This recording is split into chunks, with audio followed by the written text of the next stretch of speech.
இன்னார்க்கு இன்னார்தான் சாமி சொன்னதம்மா, கல்யாணம் வைபோகம் தன்னாலாகும் அம்மா, இனி உன்னை விட்டு நான் வாழ ஆகாதம்மா.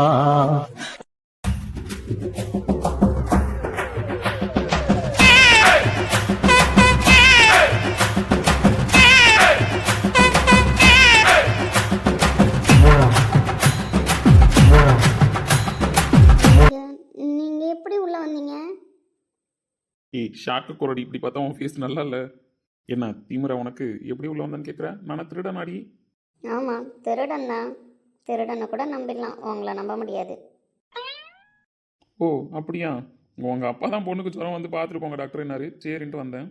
எங்க அப்பாவே டாக்டர் தான், எங்க அப்பா என்ன பார்த்துப்பாரு. அதை விட்டுட்டு உங்களை எப்படி வர சொல்லியிருப்பாரு? நம்புற மாதிரியே இருக்கு. ஏண்டி அவர் ஒரு டுபாகூர் டாக்டர், அதனால வைத்தியம் பார்க்க மாட்டாரு, என்ன கூட்டிருக்காரு. அடி வாங்கிடுவீங்க சொல்லிட்டேன். ஆக்சுவலி நான் இப்போ எப்படி உள்ள வந்தேன்னு உனக்கு தெரியணும் அதானே? ஃப்ளாஷ்பேக் போட்டுருவோமா? என்ன நம்ம பேத்தியை காணோம், சோறு அடிக்குதுன்னு வீட்டுக்குள்ளேயே இருக்காமா, வந்து நம்ம கிட்ட மக்கப்படுவா, அதையும் மக்கப்பட காணோம். என்னம்மா சாப்பிட்டீங்களா? சாப்பிட்டேன் தம்பி. என்ன உன் மவளுக்கு இன்னும் காய்ச்சல் சரியாவலையா? எங்கம்மா விட்டு விட்டு வந்துக்கிட்டு இருக்கு. நானே இன்ஜெக்ஷன் போட்டுட்டேன், அதனால ஒன்றும் சரி வர்ற மாதிரி தெரியல. அம்மா லட்சுமி எங்கம்மா? அவ எங்க போறா வர நம்ம கிட்ட சொல்லுறா. எந்த மாமியார்கிட்டையும் மருமகளை பற்றி சொல்லக்கூடாது. சரி ஓகே, அவள் பையனை கூட்டிட்டு எங்கேயோ போகிறான்னா அங்கே தான் போயிருப்பான்னு நினைக்கிறேன்.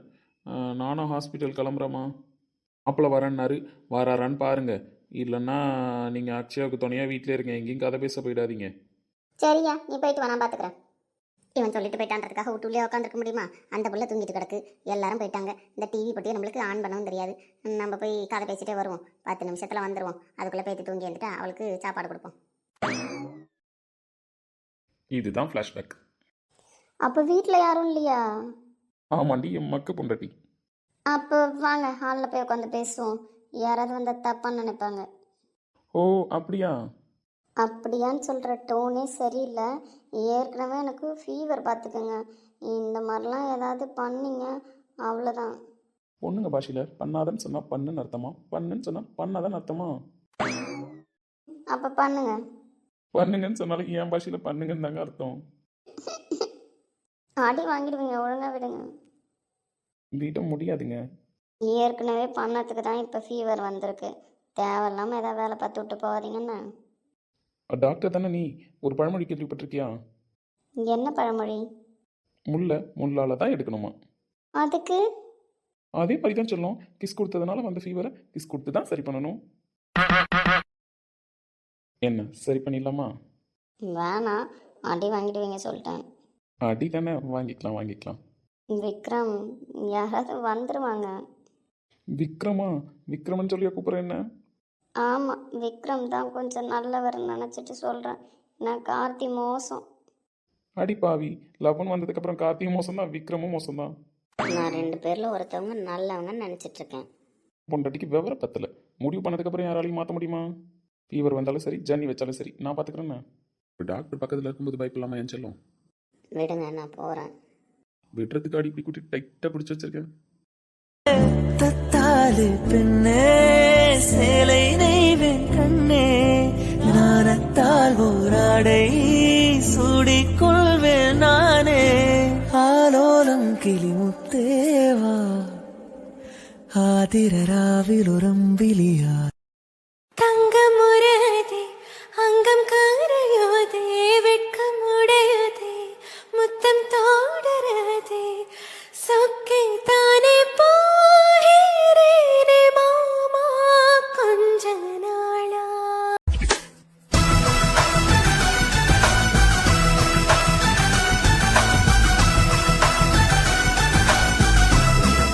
நீ கஷ்டத்தை அனுபவிக்க கூடாது இந்துமா. இனிமேல் உன்னை நான் பிரிஞ்சு இருக்க மாட்டேன்டி. தைரியமே இல்லாத என்ன உன்னோட இந்த கோலம் தைரியமாக்கி ஒரு ரூம் வரைக்கும் வர வச்சிருச்சு. இந்த வயசுல ஒரு பொண்ணு எப்படி வாழணும், உன்னை எப்படி உட்கார வச்சிருக்கான், இந்த தண்டனை உனக்கு தேவையாடி?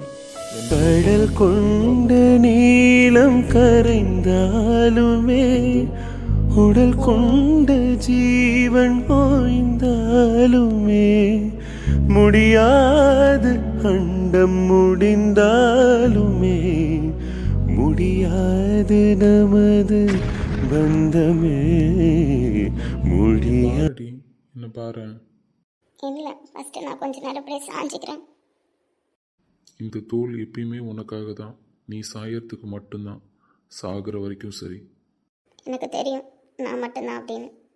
தெரிஞ்சு இவ்வளோ நாள் ஏண்டி பொறுமையாக இருந்த? இன்னும் என்னை பார்த்ததுக்கப்புறமா இந்த தண்டனை உனக்கு தேவையா? என்கிட்ட வந்து பேசியிருக்கலாம்ல.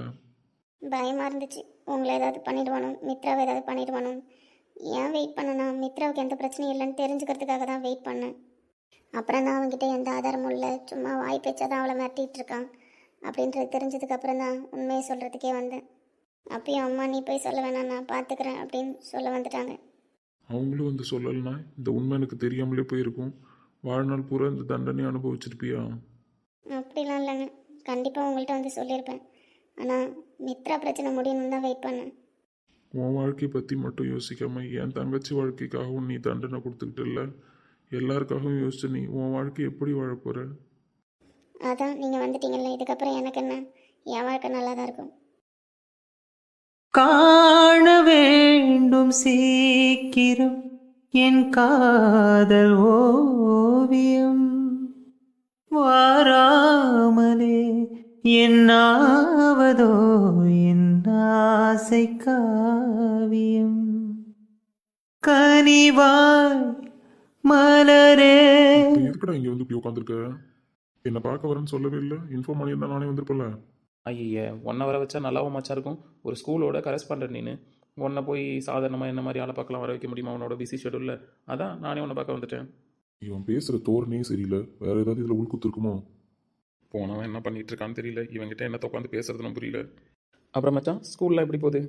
நல்லா தாண்டா போகுது. சம்மந்தமே இல்லாத ஏன்டா இப்போ இப்படி பேசிட்டு இருக்க? ஒரு ஸ்டாஃப் ரிலீவ் ஆகுறாங்க அப்படின்னா எவ்வளோ நாளைக்கு முன்னாடி மச்சான் உங்ககிட்ட இன்ஃபார்ம் பண்ணணும்? ஏன் இப்போ அப்படி கேட்குற? எந்த ஸ்டாஃப் ரிலீவ் ஆக போகிறாங்க? இல்லை சொல்லு, ரூல்ஸ் அண்ட் ரெகுலேஷன் தெரிஞ்சுக்கணும்ல. 1 month பிஃபோர் ஆச்சு இன்ஃபார்ம் பண்ணியிருந்துருக்கணும். மேக்ஸிமம் 3 month, மினிமம் 1 monthக்கு முன்னாடி இன்ஃபார்ம் பண்ணிடணும். அப்படியா? சரி ஓகே மச்சான், அப்போ இன்ஃபார்ம் பண்ணிடலாம்.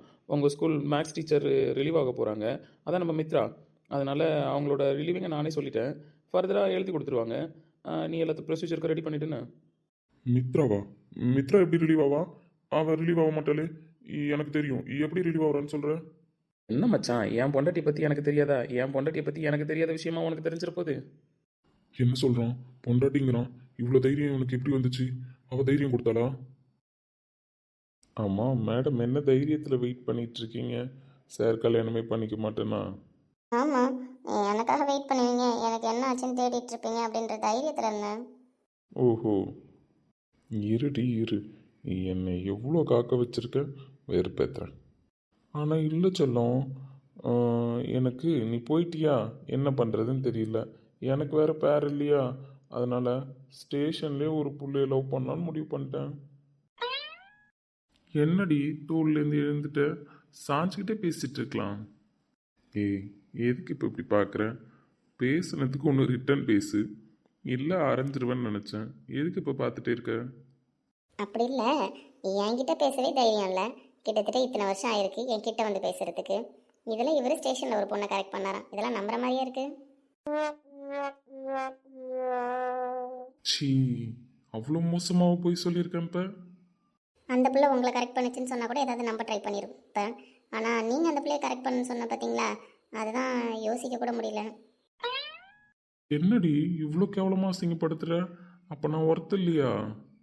ம், ஒர்த் இல்லைனா அது எப்படி நான் என் வயால் சொல்ல முடியும்? அடிப்பாவி, என்ன உனக்கு எவ்வளோ பிடிக்கும்? உங்களுக்காக விதவை குளமே போட்டிருக்கேன் அப்படின்னா உங்களை எனக்கு எந்த அளவுக்கு பிடிக்கும்னு உங்களுக்கு தெரிய வேணாமா? எந்த பொண்ணாது இந்த வேஷத்துக்கு ஒத்துப்பாளா? என் உயிரே நீங்கள் தாங்க. அப்படி இருக்கும்போது இதெல்லாம் எனக்கு ஒரு பிரச்சனையே கிடையாது. என்னை நீங்கள் தேடி வருவீங்கன்னு எனக்கு தெரியும். உன் தியாகத்துக்கு முன்னாடிலாம் என் காதல் ஒன்றுமே இல்லை இந்துமா. எனக்காக இவ்வளோ கஷ்டப்பட்டிருக்க பாரு. நான் கஷ்டப்பட்டதெல்லாம் இருக்கட்டும், நீ எப்போ என்ன கல்யாணம் பண்ணிக்க போகிறீங்க? பாடுறா, கல்யாணம் வரைக்கும் போயிட்டாங்க மேடம். நீ எப்போ கல்யாணம் பண்ணிக்கலாம்? வரும்போது இப்போவே ஒரு தாலி எடுத்துகிட்டு வந்திருந்தா கூட எனக்கு ஓகே தான். கல்யாணம் பண்ணிட்டு வந்திருப்பல்ல. அடிப்பாவி, இவ்வளோ ஃபாஸ்ட்டாக இருக்காளே. வாயிலா பூச்சின்னு நினச்சிட்டு இருக்கேன். இவ்வளோ வாய் அடிக்கிறேன். நான் சொன்னேன் நான் வாயில்லா போச்சுன்னு. நீங்கள் வந்து என்கிட்ட பேசுறது கிடையாது, அதனால நானும் பேச மாட்டேன். லெட்டர்லேயே லவ் பண்ணிட்டு இருந்தேன். அது சரி, இப்போ வாய் அதிகம் தானோ? ஆமாம் அதிகம்தான். சரி, கல்யாணம்லாம் பண்ணலான்னு சொல்லியாச்சு. அப்புறம் வயசாயிட்டு போச்சு. இப்போலேருந்து ஸ்டார்ட் பண்ணாதான் என் தங்கச்சிக்கு வேறு குழந்தை பிறக்க போகுது. அவளுக்கு ஈக்குவலாக நம்மளும் 2 பசங்களை ரெடி பண்ணலாம். ஆ அப்புறம் என்ன கிட்டலாம் வந்து பேசுகிறீங்க? அதான் சொன்னனே, என் தங்கச்சிக்கு குழந்தை பிறக்க போகுது. அவளுக்கு ஈக்குவலாக நம்மளும் ரெடி பண்ணணும்னு. ரெடி பண்ணலாம் கல்யாணம் பண்ணிக்கிட்டு ரெடி பண்ணலாம். இப்போ நவருங்க. அப்படிலாம் நவர முடியாது. இப்போ என்ன சமாதானப்படுத்த வந்தீங்களா ரொமான்ஸ் பண்ண வந்தீங்களா? ரெண்டுத்துக்குமே தான்.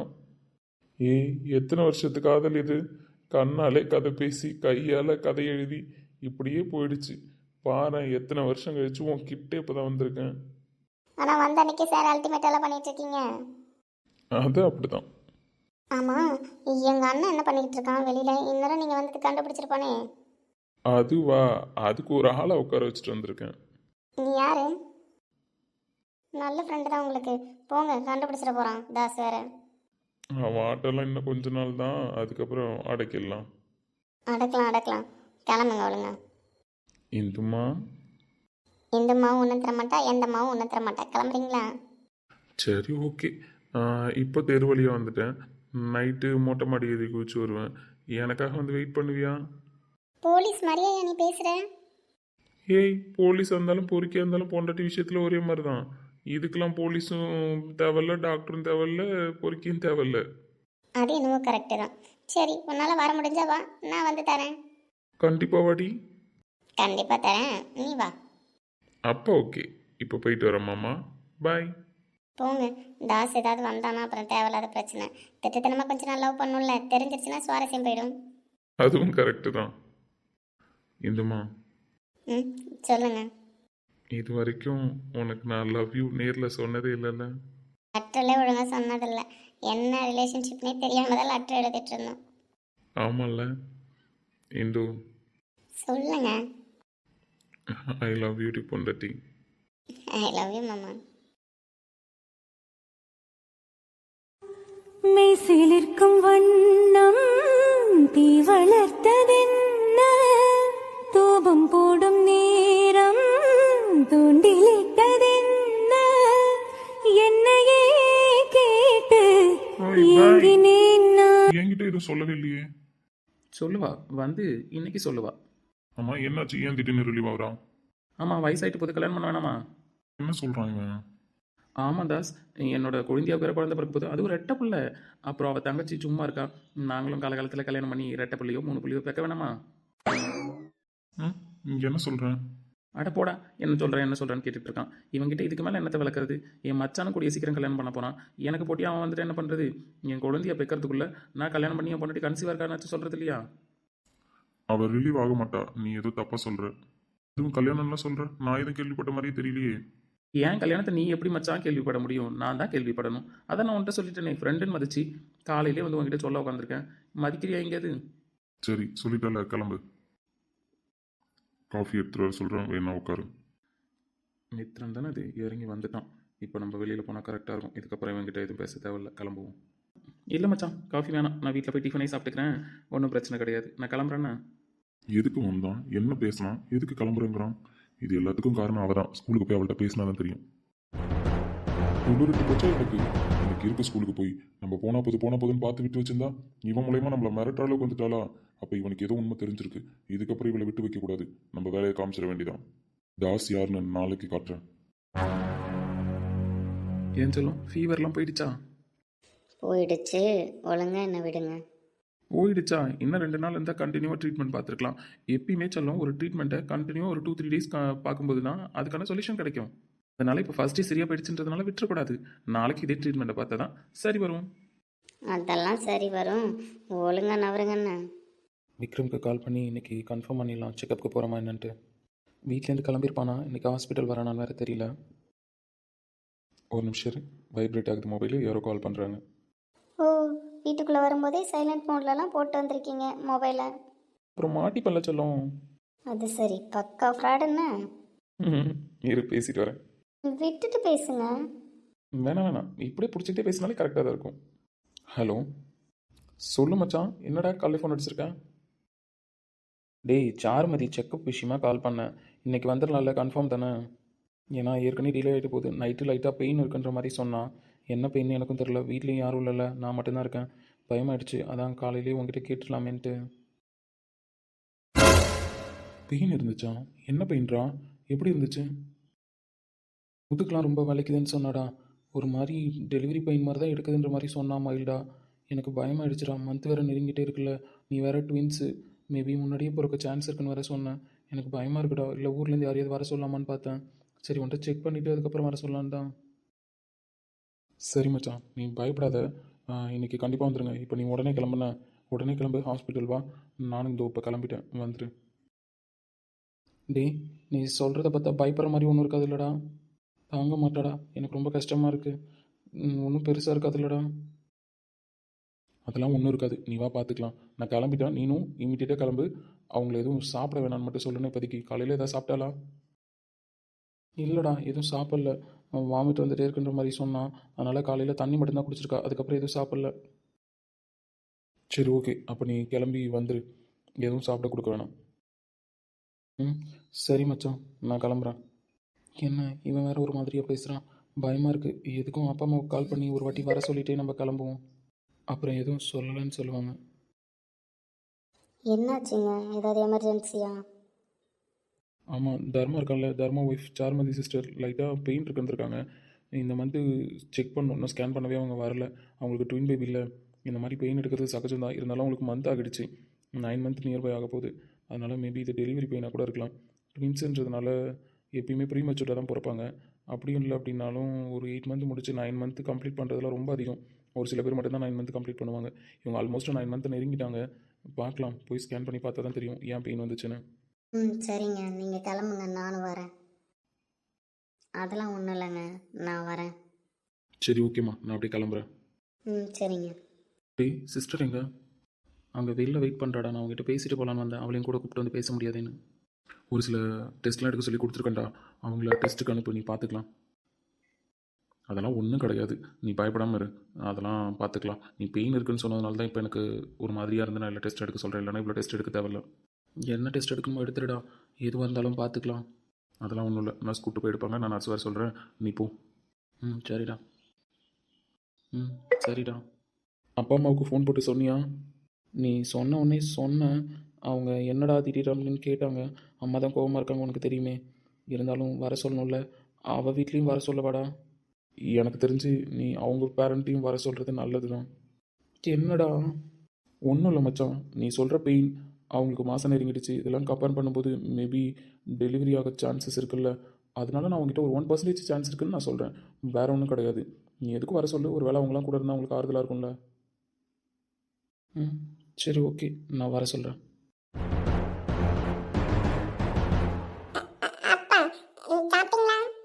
அப்பா சாப்பிட்லன்னா அப்பாவுக்கு நீ அள்ளி தருவியா? வேணாண்டி தங்கம், அப்பா காலையிலே சாப்பிட்டேன்னு. இவங்க ரெண்டு பேசுறது வர வர எனக்கு டென்ஷன் ஆகுது. எவ்வளோ பாசமாக வளர்த்துருக்கேன், வர வர என்னை கண்டுக்காம ஃபுல் அண்ட் ஃபுல் அவங்க அப்பா கிட்டே ஒட்டிட்டு நிற்கிறான். ஏய் என்னந்து குட்டி, என்னம்மா அப்பா கிட்ட பேசிட்டு இருக்கோம்ல, எதுக்கு நீ வந்து நடுவில் பேசுற? ஓ பேசுனா நான் நடுவில் பேசக்கூடாதா? ஏன் நான் கூப்பிட்டா காதில் வாங்க மாட்டியா? நீ தானம்மா சொல்லுவேன் இந்த மாதிரி யாராவது ரெண்டு பேர் பேசிட்டு இருக்கும்போது, ஃபோன் பேசிட்டு இருக்கும்போது நடுவில் போய் டிஸ்டர்ப் பண்ணக்கூடாதுன்னு. நீ கூட யார்கிட்டயே பேசும்போது நான் பேசினா நடுவில் பேசாத சொல்வல்ல. என் பிளானை எனக்கே ரிவெஞ்ச் வைக்கிற பாரு.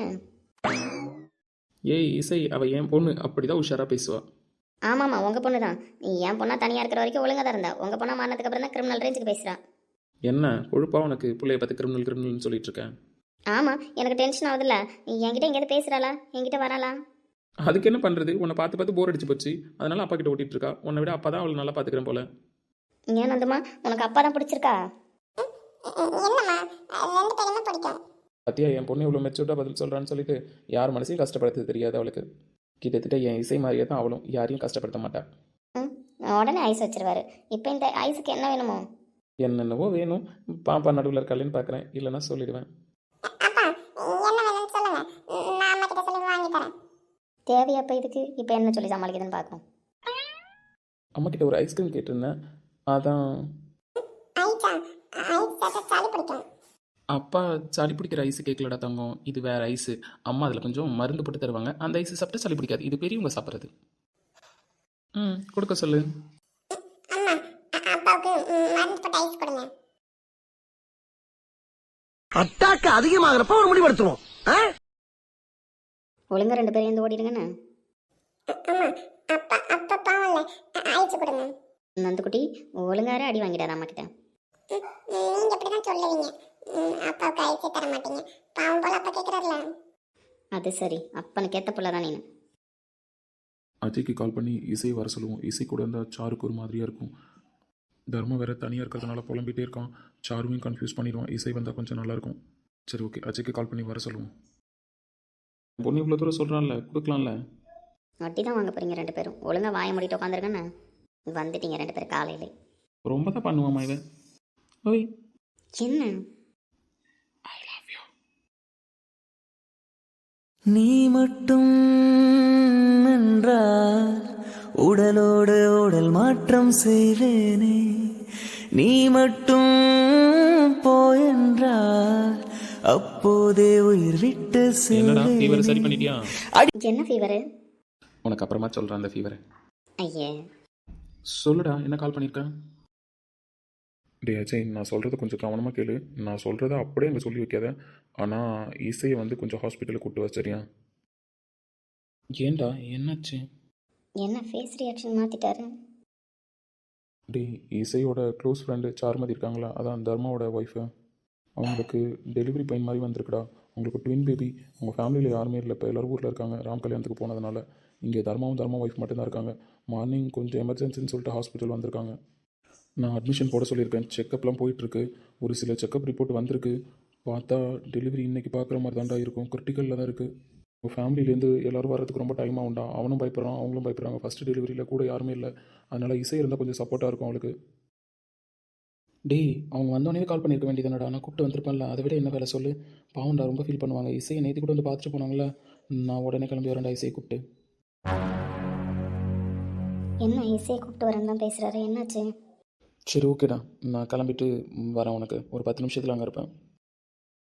அவகிட்ட எதையும் சொல்லி பயமுடுத்தாமல் கூப்பிட்டு வா. அவளும் பயந்தா அப்புறம் இங்கே வந்து இவளையும் பயமுடுத்திடுவா. அவகிட்ட எல்லாத்தையும் எடுத்து சொல்லி கூப்பிட்டு வா. சரிடா, வந்துட்டு கால் பண்ணு. இசை வந்தால் தான் கரெக்டாக இருக்கும் அவள் கூட இருக்கிறதுக்கு. ரிப்போர்ட்டு நான் இப்படி எதிர்பார்க்கல. இருந்தாலும் பாப்போம், கடவுள் ஒரு கணக்கு போட்டு வச்சுருப்பார்ல. என்னாச்சுங்க, ஒரு மாதிரி ஃபோன் பேசிட்டு இருந்தீங்க? விக்ரம் கால் பண்ணா. உன் ஃப்ரெண்டு அவங்க சாருமதி இருக்காங்களே, ஆமாம் சாரு, என்னாச்சு அவளுக்கு? அவங்களுக்கு மைல்டாக டெலிவரி பெயின் மாதிரி ஸ்டார்ட் ஆகிருக்கு போல். ஹாஸ்பிட்டல் வந்திருக்காங்க. ராம் ப்ரோ கல்யாணத்துக்கு போனதில் அவங்க பேரண்ட்ஸ் எல்லாருமே அங்கேயே இருக்காங்களே, யாருமே இல்லை. இப்போ தர்மா அண்ணனும் சாருமதி சிஸ்டர் மட்டும்தான் இங்கே இருக்காங்க. ஆமாம், என்னாச்சு அவளுக்கு? ஏய், உடனே இப்படி ஃபேஸ் ரியாக்ஷனை வைக்காத. விக்ரம் எதுக்கு கால் பண்ணான்னு முழுசாக கேளு. அதை விட்டுட்டு நீ இங்கேயே அழுவ ஆரம்பிச்சிடாத. என்னாச்சு? அவங்களுக்கு மைல்டாக டெலிவரி பெயின் மாதிரி தான் ஸ்டார்ட் ஆகிருக்கு. அவன் டெஸ்ட்லாம் எடுத்திருக்கான். ஏதோ சொல்ல வரான், எனக்கும் புரியல. நம்ம நேரில் போய் பார்த்தா தான் தெரியும். அவங்க கூட யாருமே கிடையாது. அதனால யாராவது ஒருத்தவங்க கூட இருந்தால் ஆறுதலாக இருக்குன்ற மாதிரி எதிர்பார்க்குறான். ஏன்னா தர்மானனும் கன்ஃபியூஸில் இருக்காங்க, சாருமதி சிஸ்டரும் கன்ஃபியூஷனில் இருப்பாங்க. நீ கொஞ்சம் கூட இருந்தீங்கன்னா அவங்களுக்கு ஆறுதலாக இருக்குன்றதுனால இசையை கூப்பிட்டு ஹாஸ்பிட்டல் வான்னு கால் பண்ணான். வாங்க, உடனே போகலாம். உடனே போகிறதுலாம் இல்லை இசை, நீ இந்த மாதிரி சோகமாக வராத. நீ ஆக்டிவாக பண்ணுறதுனால விக்ரம் உன்னை யோசிச்சு கூப்பிட்டுருக்கான். அங்கே வந்து நீ சாருமதி சிஸ்டரை ஆக்டிவாக வச்சுருந்தா அவங்க மனசை ரிலாக்ஸ் பண்ணமே தவிர அவங்க கூட சேர்ந்துக்கிட்டு நீ அழுவக்கூடாது. சரிங்க, நான் அவகிட்ட எந்த சுகத்தையும் காமிச்சிக்க மாட்டேன். நான் அவள் கூட இருப்பேன், அவளை பத்திரமா பார்த்துப்பேன். நான் இப்போவே சொல்லிட்டேன், அங்கே வந்து போல்டாக இருக்கணும். டெலிவரிங்கிறது மறுஜன்ம மாதிரி ஒரு பொண்ணுங்களுக்கும். அதனால் நீ தான் அவங்களை தைரியமாக பார்த்துக்கணும். நீ சோகமாயிட்ட அப்படின்னா அவங்க அதுக்கப்புறம் சோகமாயிடுவாங்க. சரிங்க. போகலாமா? நான் நந்துக்குட்டி அம்மா கிட்ட கொடுத்துட்டு சொல்லிட்டு வரேன். நீ அதுக்குள்ளே வேறு ஏதாவது எடுக்கணும் அப்படின்னா எடுத்துகிட்டு கிளம்பு. சரிங்க. சாருக்கு எதுவும் ஆகக்கூடாது. ஏன் திடீர்னு ஒரு மாதிரி இப்படி இருக்கு? நம்ம போய் பார்ப்போம். நம்ம கூட இருந்தால் அவளுக்கு கண்டிப்பாக ஆறுதலாக தான் இருக்கும். என் தங்கம் இப்போ எதுக்கு சோகமாக இருக்குது? பெயின் லைட்டாக ஸ்டார்ட் ஆகிற மாதிரி இருக்குது, பயமாக இருக்குது. என் தங்கத்தை நான் அப்படிலாம் தவிக்க விட்டுருவேனாடா. உன் கூட தானே இருக்கேன், வழி தெரியாதுடாம்மா. கூடிய சீக்கிரம் 2 தங்க கட்டியும் கையில் வரப்போகுது. அப்படி இருக்கும்போது மனசை நீ தைரியமாக வச்சுக்கணும்மா. நீங்கள் எனக்கு தான் ஆறுதல் சொல்கிறீங்க, ஆனால் நீங்களும் ஃபீல் பண்ணிட்டு தானே இருப்பீங்க. நான் உங்களை மேலே மேலே கஷ்டப்படுத்துகிறேன் என் வழியை வர சொல்லி. அதெல்லாம் எதுவும் இல்லை, மாமா சந்தோஷமாக தான் இருக்கேன். ஏன்னா என் தங்கம் 2 வெளில வரப்போதில்லை. டெலிவரி இப்போவே பண்ணணும்னு சொல்லிட்டாங்களா? தெரியலடாம்மா, எல்லா டெஸ்ட் எடுத்தாச்சு. நான் போய் விக்ரமா பார்த்து பேசிட்டு வரேன், சரியா? சரி, போயிட்டு சீக்கிரமாக வாங்க. எனக்கு ஒரு மாதிரியாகவே இருக்குது, யாருமே கூட இல்லாமல். நீ பயப்படாத, நான் உடனே வந்துடுவேண்ணா.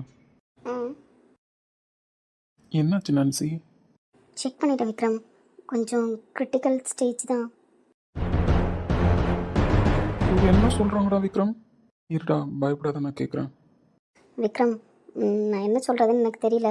இது எல்லாருக்குமே நடக்கிற பிரச்சனை தான். ஒரு சில பேருக்கு நார்மலாக முடிஞ்சிரும், ஆனால் ஒரு சில பேருக்கு இது ப்ராப்ளமாக வந்துடும். சொல்லுங்கள் எது வந்தாலும். ஒன்றும் இல்லை விக்ரம், குழந்தைக்கு கழுத்தில் கொடி சுற்றிருக்கு. கொடி சுற்றிருக்கா? நார்மலாக ஒரு மெத்தடில் கொடி சுற்றும், அது அதுவாகவே ரிமூவ் ஆகிடும். ஒன்று கிரிட்டிக்கல் சுச்சுவேஷன், நீங்கள் சொல்கிறத பார்த்தா. ஆமாம் விக்ரம், செகண்ட் ஸ்டேஜில் தான் அவங்க இருக்காங்க. கொடி நல்லாவே சுற்றிருக்கு குழந்தை கழுத்தில். இப்போ என்ன ஆப்ஷன்? உங்களுக்கு தெரியாத விக்ரம், இமீடியட்டாக ஆப்ரேஷன் தான் பண்ணணும். ஆப்ரேஷன் பண்ணி குழந்தைய வெளியில் எடுக்கல அப்படின்னா குழந்தையோட உயிருக்கே ஆபத்து. இப்படி நம்ம குழந்தைய லேட்டாக எடுக்கிறோம், தாமதப்படுத்துகிறோம் அப்படின்னு சொன்னால் குழந்தை வயிற்றில் இறந்துருச்சு அப்படின்னா அம்மா உயிருக்கும் ஆபத்து. இல்லை விக்ரம், இமீடியட்டாக ஆப்ரேஷன் பண்ணால் மட்டும்தான் பேஷண்ட்டையும் சேவ் பண்ணலாம், குழந்தையும் சேவ் பண்ணலாம். ஏன்னா டைம் ஆக ஆக குழந்தை கழுத்தில் இருக்கிற கொடி இறுகிட்டே இருக்குது. குழந்தைக்கு போகிற ரத்த ஓட்டம் கம்மியாகிறதுனால தான் அவங்களுக்கு பெயின் ஸ்டார்ட் ஆகிட்டே இருக்குது. எனக்கு தெரிஞ்சு இன்னொரு 10 to 15 மினிட்ஸில் அவங்களுக்கு ஹெவி பெயின் ஸ்டார்ட் ஆகும். அதுக்கு முன்னாடி நம்ம ஆப்ரேஷன் பண்ணி குழந்தைய வெளியே எடுக்கிறது தான் நல்லது. விக்ரம், என்னடா ஏதோ சொல்கிறாங்க. தயவு செஞ்சு நீ அழாத, ரிலாக்ஸாக இரு, ஒன்றும் கிடையாது. இதெல்லாம் நார்மலாக எல்லாருக்குமே டெலிவரி டைமில் வர்ற பிரச்சனைகள் தான். நம்ம இதை பார்த்துக்கலாம். நீ அழுவாதடா, நீ அழுதினா உடஞ்சிருவாடா.